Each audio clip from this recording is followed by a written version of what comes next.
லோகேஷ் கனகராஜ் டைரக்ஷனில் ரஜினி ஹீரோவை நடிக்க போகிற கூலி படத்தோட டைட்டில் டீசர் ரிலீஸ் ஆச்சு. அந்த டீசரை வந்து 24 மணி நேரத்தில் கிட்டத்தட்ட ஒரு 6 மில்லியன் பேருக்கு மேலே பார்த்து ரசிச்சிருக்கிறாங்க. ரஜினிங்கிற ஒரு மாஸ் ஹீரோவுக்கும் அவருக்கு இருக்கிற ரசிகர் கூட்டத்துக்கும் இந்த வியூஸ் எல்லாம் வந்து ரொம்பவே கம்மி தான்.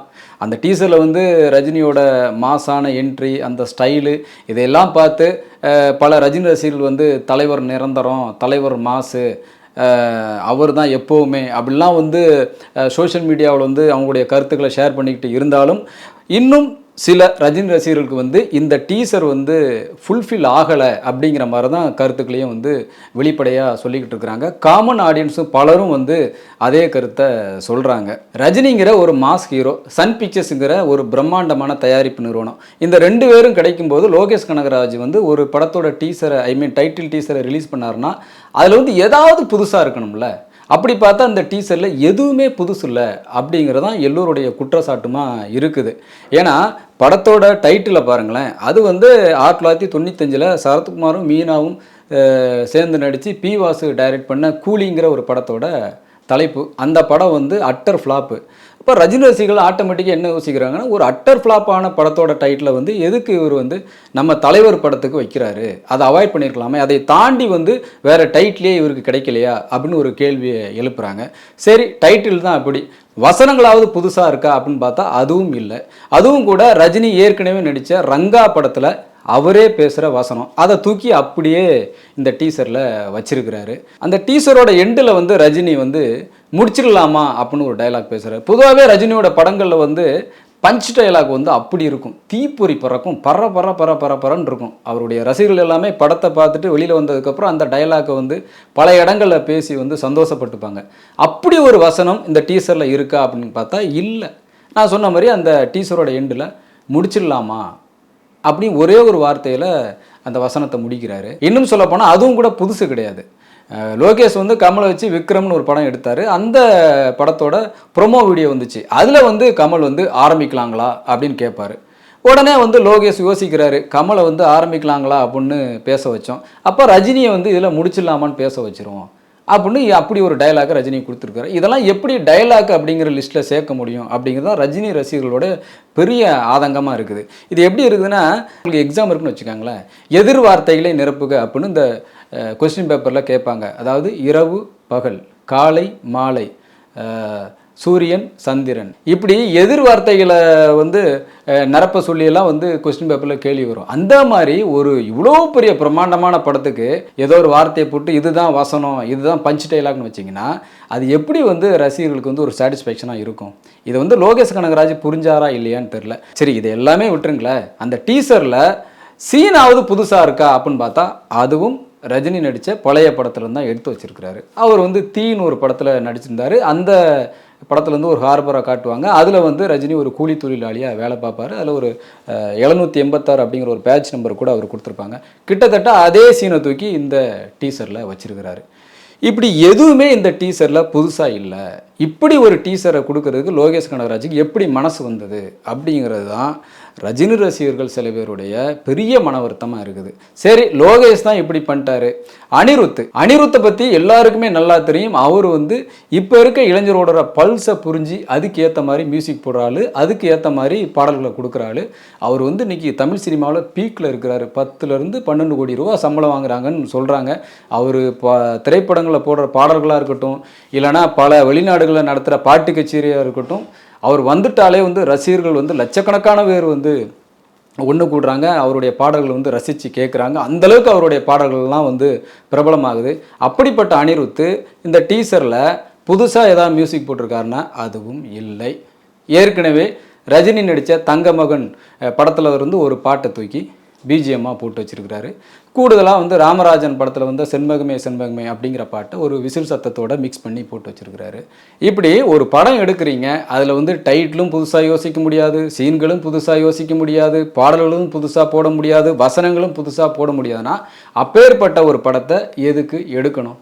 ஏற்கனவே ஒரு ஹீரோ நடித்த பழைய படங்கள்லேருந்து இந்த சீன்களையும் பாடல்களையும் வசனங்களையும் எடுத்து ஒரு டீசரை ரெடி பண்ணுறோம், இன்னொரு படத்தை ரெடி பண்ணுறோம் அப்படின்னா அப்படிப்பட்ட படங்கள் தேவையில்லை.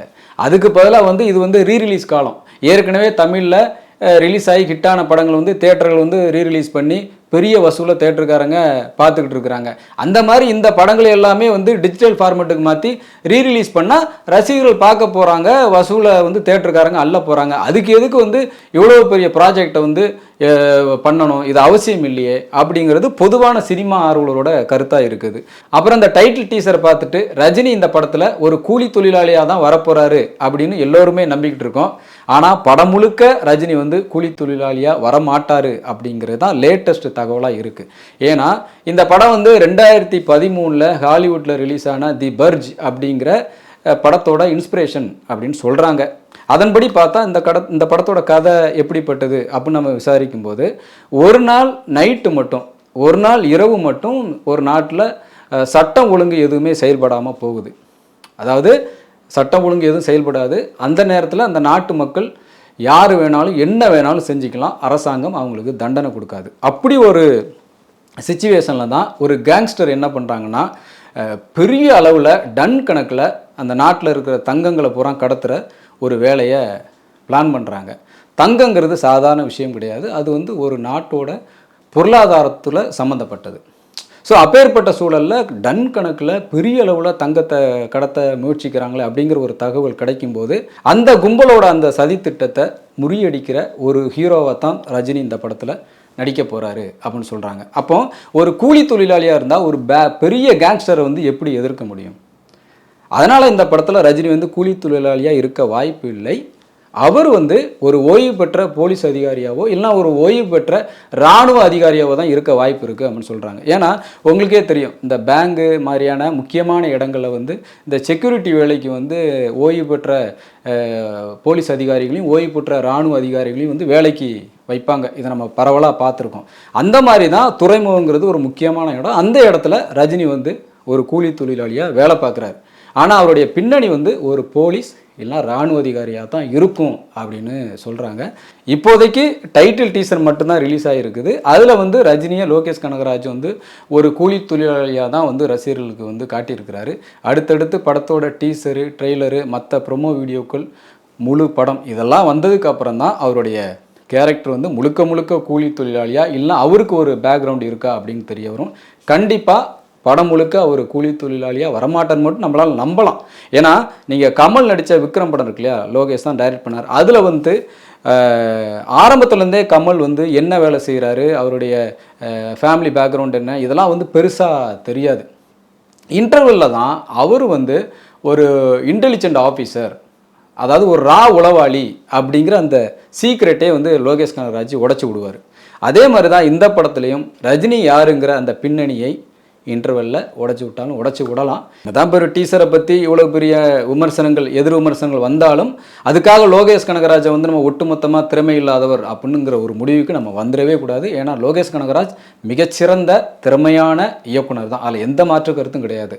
ஏன்னா அவருடைய முதல் படம் மாநகரம் படமே அதற்கு மிகப்பெரிய சான்றாக இன்றைக்கும் இருக்குது. மாநகரம் படத்தில் வர்ற காட்சிகளும் வசனங்களும் எல்லாமே புதுசாக இருக்கும், விறுவிறுப்பாக இருக்கும். இன்னும் சொல்லப்போனால் அந்த படத்தில் வந்து ஒரு அழகான உரையாடல் இருக்குது. என்னென்னா அந்த படத்தில் நடித்த ஸ்ரீயும் அப்புறம் சார்லியும் வந்து ஒரு டாக்ஸியில் அப்படியே போயிட்டுருப்பாங்க. அப்போ ஸ்ரீ வந்து சார்லிக்கிட்ட சொல்லுவார், என்னென்னா என்னை போட்டு 4 பேர் அடிக்கிறாங்க, இந்த ஊரில் எவனும் கேட்க மாட்டாங்கிறான் அப்படின்னு சொல்லுவார். அதுக்கு சார்லி சொல்லுவார், நாம் கேட்டிருக்கோமா சார், நாம் கேட்டால் தான் சார் நமக்காகவும் 4 பேர் கேட்க வருவாங்க அப்படிம்பாரு. அது மட்டும் இல்லாமல் சென்னைக்கு வருவாங்க சார், வந்து இங்கே சம்பாதிச்சுட்டு வாய் கூசாமல் அந்த ஊரையே வந்து திட்டுவாங்க. ஏதோ ஒரு 4 பேர் செய்கிற தப்புனால ஒட்டுமொத்த ஊரையும் வந்து தப்பான ஊர்னு சொல்கிறது எந்த விதத்தில் நியாயம் சார் அப்படின்னு சொல்லுவார். இந்த உரையாடல் வந்து இன்றைக்கும் ரசிகர்கள் மத்தியில் பிரபலமாகவே இருக்குது. அந்த அளவுக்கு ஒரு அர்த்தமுள்ள கருத்துள்ள ஒரு உரையாடலாம் வசனங்கள்லாம் எழுதினவர் தான் லோகேஷ் கனகராஜ். அப்படிப்பட்ட லோகேஷ் கனகராஜ் எதுக்கு சமீப காலமாக புதுசாக யோசிக்காமல் எல்லாமே பழசாகவே யோசிக்கிறாரு அப்படிங்கிறது தான் எல்லோருடைய ஆதங்கமாகவும் இருக்குது.